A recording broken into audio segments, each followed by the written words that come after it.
Good morning everyone. बेटा आज हम फोर्थ चैप्टर स्टार्ट करेंगे इकोनॉमिक्स का। चैप्टर का नाम है features, problems and policies of industries. ठीक है, उद्योग की विशेषताएं, समस्याएं एवं नीतियां।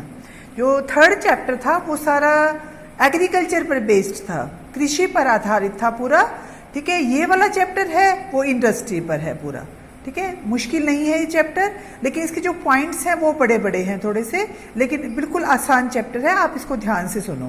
ठीक है, तो सबसे पहले तो हम ये करेंगे कि उद्योग है वो होते क्या हैं, या इंडस्ट्रीज हैं वो क्या होती है, और इंडस्ट्रियल डेवलपमेंट क्या होती है। ठीक है, तो इसकी सबसे पहले इसकी डेफिनेशन देखते हैं कि इंडस्ट्रीज। सबसे पहले ये देखो कि इंडस्ट्रीज क्या है। इंडस्ट्रीज का मतलब है कि जहां पर वस्तुएं बनती हैं, वस्तुओं का विनिर्माण होता है या कच्चे माल को तैयार माल में परिवर्तित किया जाता है, उसको हम क्या कहते हैं, उस स्थान को हम इंडस्ट्रीज कहते हैं, उद्योग कहते हैं। ठीक है, और उद्योग के लिए चार चीजें जरूरी होती हैं: लैंड, लेबर, कैपिटल, एंटरप्रेन्योर। भूमि, पूंजी, श्रम और उद्यम। ठीक है, चारों चीजें भी लग सकती हैं आपकी, या कम से कम 2 या 3 चीजें हैं वो जरूर चाहिए आप अगर कोई भी काम स्टार्ट करते हो तो। ठीक है, तो इंडस्ट्री है, जैसे एग्रीकल्चर इंपॉर्टेंट है हमारे देश के लिए या किसी भी देश के लिए, वैसे ही इंडस्ट्रीज भी बहुत जरूरी होती हैं। ठीक है, इंडस्ट्रियल डेवलपमेंट क्या होता है? Industrial development plays an crucial role in our development. जो औद्योगिक विकास है वो हमारे विकास में एक महत्वपूर्ण रोल अदा करता है। In our development strategy, particularly with regards to objective of structural diversification, modernisation and self reliance. किस किस में? संरचनात्मक विविधीकरण, आधुनिकीकरण और स्वावलंबन। ठीक है, हम ये चाहते हैं कि हम मॉडर्न बने, ठीक है, या हमारा देश है वो आगे बढ़े, मॉडर्न बने, या हम खुद पर निर्भर हो जाएं, स्वावलंबी हो जाएं, और अलग अलग तरह की वस्तुएं हमारे देश में ही उपलब्ध हो, हमें दूसरे देशों से ना मंगवानी पड़े। ठीक है, अगर हम ये चाहते हैं तो हमारे देश में इंडस्ट्रियल डेवलपमेंट या औद्योगिक विकास है वो बहुत ज़रूरी है। ठीक है, उद्योगों में उत्पादकता है वो कृषि की तुलना में अधिक होती है। ठीक है, इसमें जो प्रोडक्टिविटी है हमेशा इंडस्ट्रीज में ज़्यादा होगी और एग्रीकल्चर में कम होगी। जो प्रॉफिट होगा वो भी हमेशा एग्रीकल्चर से इंडस्ट्रीज में जो प्रॉफिट है वो ज़्यादा होता है।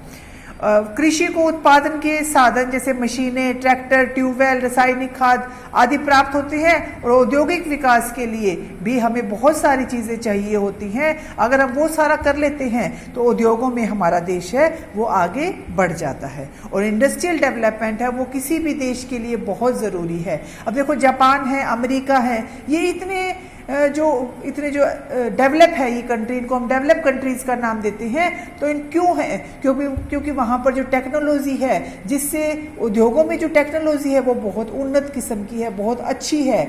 ठीक है, तो लेकिन हमारे देश में ऐसा नहीं है। पहले से काफ़ी इम्प्रूवमेंट हुआ है, नो डाउट पहले से काफ़ी इम्प्रूवमेंट हुआ है, लेकिन अब अगर हम दूसरे देशों से तुलना करते हैं तो अब भी अगर जापान, अमेरिका से हम तुलना करते हैं तो उद्योगों में जो टेक्निक उनकी है वो हमारी अभी तक नहीं है। ठीक है, तो अब हम करेंगे इसका सिग्निफिकेंस ऑफ इंडस्ट्रियल डेवलपमेंट, या इंडस्ट्रियल डेवलपमेंट का महत्व क्या है, औद्योगिक विकास का महत्व क्या है, हमें क्यों चाहिए औद्योगिक विकास, क्यों होना चाहिए। ठीक है, जैसे हमने एग्रीकल्चर के बारे में पॉइंट्स किए थे ऐसे ही इसके बारे में करेंगे। Industrial development has an important contribution to the economic progress of under developed economy of India. ये बहुत बड़ा रोल प्ले करता है। अगर हमारी इंडस्ट्रीज है वो दुरुस्त हो जाती हैं, अच्छी हो जाती हैं, तो इससे लोगों को रोजगार मिलेगा। ठीक है, तो और लोगों की जो राष्ट्रीय आय वो बढ़ेगी, पर कैपिटा इनकम है वो बढ़ेगी, तो इस तरह से हर तरह से लोगों को रोजगार मिलेगा। अब उद्योग धंधा है या कोई भी इंडस्ट्री है वो 1-2 लोगों से तो चलती नहीं है। वहाँ पर जितनी बड़ी इंडस्ट्रीज होगी उतनी ही ज़्यादा लोगों वहाँ पर एम्प्लॉयमेंट मिलेगा, और जो कि हमारे देश की समस्या है मेन, कि लोगों के पास यहाँ पर रोजगार नहीं है। तो अगर हम इंडस्ट्रीज को डेवलप कर लेते हैं तो इससे हमें बहुत सारे फायदे होते हैं, रोजगार मिलता है, हमारी इनकम बढ़ती है। ठीक है, हमारा जो स्टैंडर्ड ऑफ लिविंग है वो बढ़ जाता है। तो इस तरह से हर तरह से फायदा है कि अगर हम इंडस्ट्रियल डेवलपमेंट करते हैं तो। और इसी में जो फर्स्ट पॉइंट है आपका वो है बैलेंस डेवलपमेंट। बैलेंस डेवलपमेंट का मतलब है संतुलित विकास। हमने ये पढ़ा कि हमारे देश की अधिकतर जनसंख्या है वो किस में लगी हुई है, कृषि में लगी हुई है।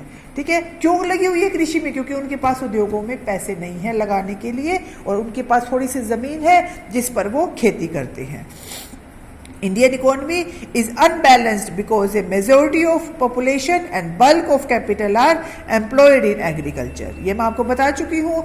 Indian agriculture is backward and depends largely on rainfall. आप पूरा चैप्टर पढ़ के आए हो बेटा कृषि के बारे में कि जो हमारी कृषि है वो सिंचाई के साधन भी नहीं है, लोग रेनफॉल पर डिपेंड करते हैं उसके लिए, तो वहाँ पर हमें ज़्यादा आउटपुट या ज़्यादा इनकम मिलने की संभावना नहीं है।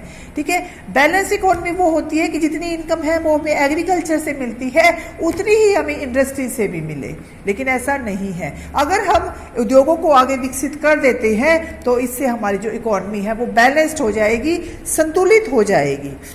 ठीक है, there are wide fluctuations in the economy, pressure of population on land is very large due to lack of industry. अब जो भूमि पर जो प्रेशर है ज़्यादा खेती का है, ठीक है, मैंने आपको बताया था कि छोटे छोटे खेत हैं, लोग उस पर खेती करके अपना निर्वाह कर रहे हैं, लेकिन अगर हमारे देश में इंडस्ट्रीज खुल जाती हैं तो ये जो प्रेशर है भूमि पर, लैंड पर, वो प्रेशर खत्म हो जाएगा और लोग किस तरफ जाएंगे? फिर इंडस्ट्रीज की तरफ। उनको प्रॉफिट ज़्यादा होगा, इनको एम्प्लॉयमेंट ज़्यादा होगा, जितना वो कृषि से कमाते हैं उससे कई गुना ज़्यादा है वो उस पर कमा सकते हैं, उद्योगों में कमा सकते हैं। ठीक है, और जो उनका पॉवर्टी का सर्कल है, हमारे देश में कहते हैं कि एक देश गरीब है क्योंकि वह गरीब है। हमारे देश में गरीबी ही गरीबी का कारण है। जो ये निर्धनता का दुष्चक्र है वो भी टूट जाएगा अगर हम अपने देश में उद्योगों को बढ़ावा देते हैं, उद्योगों को और लगाते हैं तो। ठीक है, इसी में ही सेकंड पॉइंट है आपका increase in productivity. Because of development of industries per capita productivity increase rapidly. It is so because nature plays dominant role in agriculture. अब देखो एग्रीकल्चर में जो मेन रोल होता है वो नेचर का होता है, प्रकृति का होता है, प्रकृति पर डिपेंड है। अगर की फसल अच्छी है, बारिश ज़्यादा आ जाती है, फसल खत्म, बारिश नहीं आती है, फसल खत्म, कीड़े मकोड़े खा जाते हैं, वो फसल खत्म। ठीक है, लेकिन इंडस्ट्रीज में ऐसा नहीं है कुछ भी, उसमें आउटपुट भी ज़्यादा मिलता है और लोगों को लाभ भी ज़्यादा होता है। तो ये ज़रूरी है कि हमारे देश में ज़्यादा जो उद्योग है वो खोले जाए। Possibility of internal external economic much more in industry than in other field of production. जो हमें सेविंग्स होती हैं, इंटरनल आंतरिक बचते, एक्सटर्नल बाहरी बचते, ये दोनों बचते हैं वो इंडस्ट्री में ज़्यादा होती है, जबकि कृषि में ये बचते नहीं हो पाती। देखो अब जो अमेरिका से अगर हम उसका उदाहरण लें तो अमेरिका में सिर्फ 2% लोग हैं वो एग्रीकल्चर में लगे हुए हैं और हमारे हमने क्या पढ़ा था 75 से भी ज़्यादा परसेंटेज है वो एग्रीकल्चर पर डिपेंड है। अगर हम अमेरिका की तरह इंडस्ट्री पर डिपेंड हो जाते हैं तो हमारा देश भी विकसित देशों की श्रेणी में आ जाएगा।